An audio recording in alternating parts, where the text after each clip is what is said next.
എല്ലാവർക്കും Adobe premier പ്രോയുടെ മറ്റൊരു പാർട്ടിലോട്ട് സ്വാഗതം. ലാസ്റ്റ് പാർട്ടിൽ നമ്മൾ പഠിച്ചത് എങ്ങനെ നമ്മൾ ടൈറ്റിൽസൊക്കെ എങ്ങനെ ആഡ് ചെയ്യുന്നതാണ് നമ്മൾ പഠിച്ചത്. അപ്പോൾ ഞാൻ ഒരു ടെക്സ്റ്റും കൂടി ഉണ്ടാക്കിയിട്ടുണ്ട് മുമ്പത്തെ നിങ്ങൾ. അപ്പം ഡ്രൈവ് കാർ സേഫ്ലി എന്ന് പറഞ്ഞിട്ട് ഞാൻ ഒരു ടെക്സ്റ്റും കൂടി ഇവിടെ ആഡ് ചെയ്തു. ഇവിടെ നോക്കിയാൽ നിങ്ങൾക്ക് കാണാൻ പറ്റും. ഓക്കെ, നമ്മളിന്ന് പഠിക്കാൻ പോകുന്നത് എങ്ങനെയാണ് ഗ്രാഫിക്സ് അല്ലെങ്കിൽ ഷേപ്സ് ഇതിൽ ആഡ് ചെയ്യുക എന്നുള്ളതാണ്. അതിനായിട്ട് നമ്മൾ പോവേണ്ടത് നമ്മളെ ടൂൾ ബാറിൽ പെൻ ടൂൾ എന്ന് പറഞ്ഞ ഒരു ഓപ്ഷൻ ഉണ്ട്. അവിടെ നമ്മൾ ക്ലിക്ക് ചെയ്ത് പിടിക്കുകയാണെങ്കിൽ ഓക്കെ, ഇവിടെ കാണാൻ പറ്റും റെക്റ്റാങ്കിൾ ടൂൾ അല്ലെങ്കിൽ എലിപ്സ് ടൂൾ എന്ന്. റെക്റ്റാങ്കിൾ ടൂൾ വെച്ചിട്ട് നമുക്ക് സ്ക്വയർ റെക്റ്റാങ്കിളൊക്കെ നമുക്ക് ഉണ്ടാക്കാൻ പറ്റും. എലിപ്സ് വെച്ചിട്ട് സർക്കിളും അല്ലെങ്കിൽ എലിപ്സ് പോലുള്ള ഷേപ്സും നമുക്ക് ഉണ്ടാക്കാൻ പറ്റും. അപ്പോൾ ഞാൻ ആദ്യം റെക്റ്റാങ്കിൾ ടൂൾസ് സെലക്ട് ചെയ്യാണ്. അതിനു മുമ്പ് ഈ പെൻ ടൂൾ എന്ന് പറഞ്ഞൊരു ഓപ്ഷൻ കൊടുക്കുന്നത് ഞാൻ എന്തുകൊണ്ടാണ് അത് പറയുന്നില്ല എന്ന് വിചാരിച്ചാൽ, ഈ പെൻ ടൂൾ നമ്മൾ ഒരുപാട് സ്ഥലങ്ങളിൽ ഉപയോഗിക്കുന്നുണ്ട്. അത് കീ ഫ്രെയിംസ് ഒക്കെ ആഡ് ചെയ്യാൻ വേണ്ടിയിട്ടാണ് മോസ്റ്റ്ലി യൂസ് ചെയ്യുന്നത്. അത് നമ്മൾ ട്രാൻസിഷനും നമ്മൾ മറ്റേ എഫക്ട്സ് ഒക്കെ വരുമ്പോൾ അപ്പോൾ ആ സമയത്ത് നമുക്ക് പറയാം. കാരണം ആ സമയത്ത് എന്തായാലും നമ്മളിത് ഉപയോഗിക്കും. ഓക്കെ, അപ്പം എന്തായാലും ഫസ്റ്റ് റെക്റ്റാങ്കിൾ ടൂൾ ഗ്രാഫിക്സ് എന്നുള്ള ടോപ്പിക് ആയതുകൊണ്ട് ഫസ്റ്റ് റെക്റ്റാങ്കിൾ ടൂൾ എന്താണെന്ന് ഞാൻ ഇപ്പോൾ കാണിച്ചു തരാം. അപ്പോൾ ഞാനിവിടെ റെക്റ്റാങ്കിൾ ടൂൾ സെലക്ട് ചെയ്തപ്പോൾ നിങ്ങൾക്ക് കാണാൻ പറ്റും ഇവിടെ മാറിയിട്ടുണ്ട്. അത് പോയിട്ട് നമ്മൾ ഇവിടെ സെലക്ട് ചെയ്തിട്ട് ഒരു റെക്റ്റാങ്കിൾ ഇവിടെ വരയ്ക്കുകയാണ്. ഓക്കെ, അപ്പോൾ നമ്മളിവിടെ റെക്റ്റാങ്കിൾ വരച്ചു. അപ്പോൾ എന്തായിട്ടുണ്ട്, ഇതൊക്കെ കംപ്ലീറ്റ് നമ്മളുടെ ടെക്സ്റ്റിനെ കവറായി പോയിട്ടുണ്ട്.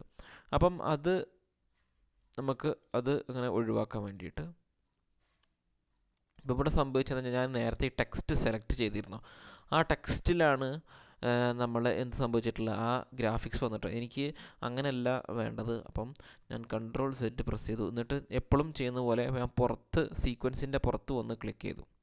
ഓക്കെ, എന്നിട്ട് നമ്മൾ ടൈം ലൈനിൽ എവിടെയാണ് ഗ്രാഫിക്സ് ഉണ്ട് അവിടെ വന്നു. ഇവിടെ റെക്റ്റാങ്കിൾ ടൂൾ സെലക്ട് ചെയ്തു. അപ്പോൾ എപ്പോഴും ശ്രദ്ധിക്കുക, നമ്മൾ സെലക്ട് ചെയ്യുമ്പോൾ ഗ്രാഫിക്സ് ആഡ് ചെയ്യാൻ വേണ്ടി. ഇപ്പം നേരത്തെ ടെക്സ്റ്റിൽ ആഡായിപ്പോയി. അപ്പം ഈ ക്ലിപ്പിലാണ് ഗ്രാഫിക്സ് ആഡായിപ്പോയത്. ഓക്കെ, സോറി, ഈ ക്ലിപ്പിൽ.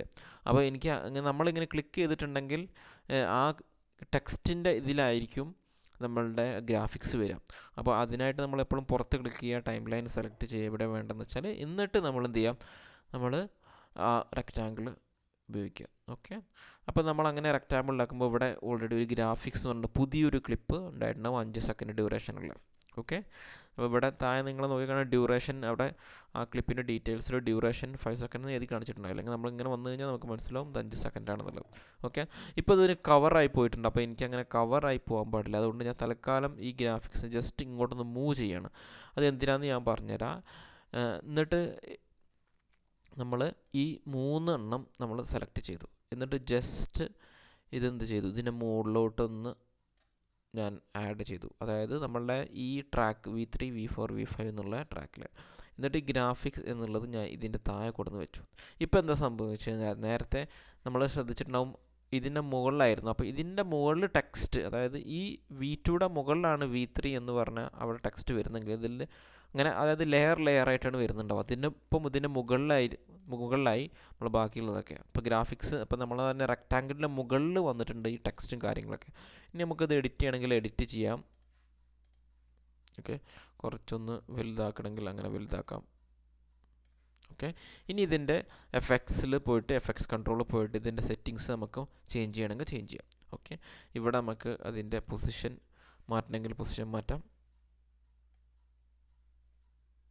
ഓക്കെ, പൊസിഷൻ മാറ്റാം. അതേപോലെ ഇനി ഏറ്റവും ഇതിൽ കൂടുതലായിട്ട് ഉപയോഗിക്കുക ഒപ്പോസിറ്റി എന്നൊരു ഓപ്ഷനാണ്. അപ്പോൾ നമുക്ക് ഒപ്പോസിറ്റി കുറയ്ക്കണമെങ്കിൽ കണ്ടോ, അപ്പോൾ ഒപ്പോസിറ്റി ഒന്ന് കുറഞ്ഞു. അപ്പോൾ ആ ഗ്രാഫിക്സ് ആണ് റെക്റ്റാങ്കിളിൽ ഒപ്പോസിറ്റിയാണ് കുറയുന്നതും കൂടുന്നതൊക്കെ. ഓക്കെ, ഇനി നമുക്ക് ബാക്കിയുള്ള ടെക്സ്റ്റിലുണ്ടായിരുന്ന എല്ലാ ഓപ്ഷൻസും ഇതിൽ നമുക്ക് ആഡ് ചെയ്യാൻ പറ്റും. ഷാഡോ വേണമെങ്കിൽ ഷാഡോ ആഡ് ചെയ്യാം. ഓക്കെ, ഇനി അങ്ങനെയുള്ള എല്ലാ കുറച്ചും കൂടി നല്ല ഒരു ഗ്രാഫിക്സായി മാറുന്നുണ്ട്.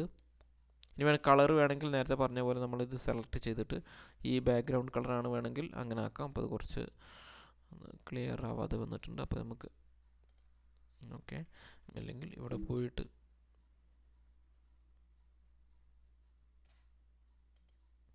ഓക്കെ, ഇനി ഒപ്പോസിറ്റി ഒന്ന് കുറച്ചേക്കാം. ഓക്കെ, അപ്പം ഇനി ബാക്കിയുള്ള ഓപ്ഷനും പൊസിഷനും കാര്യങ്ങളൊക്കെ നമ്മൾ നേരത്തെ ചെയ്ത അതുപോലെ തന്നെ. ഓക്കെ, അപ്പോൾ ഇങ്ങനെയാണ് നമ്മൾ ഗ്രാഫിക്സ് അല്ലെങ്കിൽ ഷേപ്സ് ആഡ് ചെയ്യുന്നത്. ഇനി നമുക്ക് ഇത് എല്ലാം നമ്മൾ ഇവിടെ പോയിട്ട് ക്ലിക്ക് ചെയ്ത് അതൊരു സെക്കൻഡ് ക്ലിക്ക് ചെയ്ത് പിടിക്കുകയാണെങ്കിൽ നമുക്ക് അടുത്ത ഓപ്ഷൻ എലിപ്സ് എന്നുള്ള ഓപ്ഷൻ, ഇതിൽ നമുക്ക് റൗണ്ട് വരയ്ക്കണമെങ്കിൽ ഷിഫ്റ്റ് പ്രസ് ചെയ്തിട്ട് നമ്മൾ ചെയ്യുകയാണെങ്കിൽ, ഷിഫ്റ്റ് പ്രസ് ചെയ്യാതെ ചെയ്യുമ്പോൾ നമുക്ക് എലിപ്സ് ഒക്കെ കിട്ടും കേട്ടോ. അങ്ങനെ ഇനി അതല്ല നമ്മൾ ഷിഫ്റ്റ് പ്രസ് ചെയ്ത് പിടിക്കുകയാണെങ്കിൽ നല്ല കറക്റ്റ് റൗണ്ട് നമുക്ക് കിട്ടും. ഓക്കെ, അപ്പോൾ ഞാൻ കമാൻഡ് സെറ്റ് ഇത് അൺഡു ചെയ്തു. ഓക്കെ, അപ്പോൾ ഇത്രയൊക്കെയാണ് നമുക്ക് ഗ്രാഫിക്സിൽ പറയാനുള്ളത്. ഇതിൽ ഞാൻ നേരത്തെ പറഞ്ഞതുപോലെ ഈ പെൻ ടൂളിനെ കുറിച്ച് നമുക്ക് ഒരുപാട് പഠിക്കാനുണ്ട്. കാരണം ഇവിടെയൊക്കെ ഒരുപാട് ഉപയോഗിക്കുന്ന നമ്മളെ എഫക്ട്സിലൊക്കെ ഒരുപാട് ഉപയോഗിക്കാൻ വേണ്ടിയിട്ട് നമ്മൾ പെൻ ടൂൾ ഉപയോഗിക്കുന്നുണ്ട്. അപ്പം മറ്റൊരു വീഡിയോ വരെ നിങ്ങൾ എത്തുന്നവരെ ടേക്ക് കെയർ.